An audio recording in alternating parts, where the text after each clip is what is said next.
Wow, this is intense. So anyway, I've never really told anybody about this. So it's a big room. He had these benches sort of circling a stage area. He was up there as well with a microphone.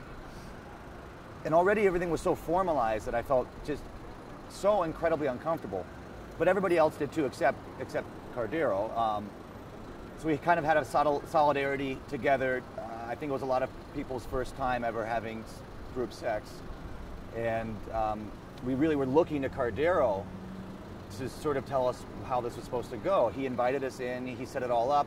We were hoping he was going to sort of say go or start or whatever you do.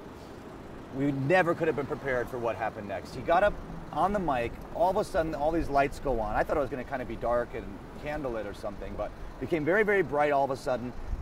This loud music was playing, but it wasn't music in the traditional sense. It was just like a tone. And he started to explain in a very loud, commanding voice that this is the tone of pleasure. This is a certain frequency that inspires passion in all humans. And it just got louder and louder. The girls started taking off their clothes. The guys did. I did next. And then he basically gave us a play-by-play through the rest of the orgy, which essentially sounded rehearsed. I mean, he might even have had cue cards. I wasn't really looking at him anymore by that point. But I was hearing it, and I was trying to follow each order he gave, basically. Which was almost like a game of Twister at that point. And as it continued on, we could feel that he was ramping us up to this pinnacle moment. It was all building up. Every order he gave us, whether it was touch this person there or, I don't need to get into specifics, but each order he gave us was getting us closer and closer to some big experience. And we weren't sure what it was yet, but things were feeling good. We were all feeling good. And it must have been about 45 minutes or an hour gone by. And I was about ready to finish, if you understand what I mean. And I guess I was being very vocal with my passion, and it was obvious I was about to finish. And all of a sudden he said, "Stop it! Andrew, what are you doing?" "No, not yet. Keep going. We have another 15 minutes. We have to do these next steps, W and W2 and W3. It sounded like tax forms, but I think these were all certain points and moves that he had planned out.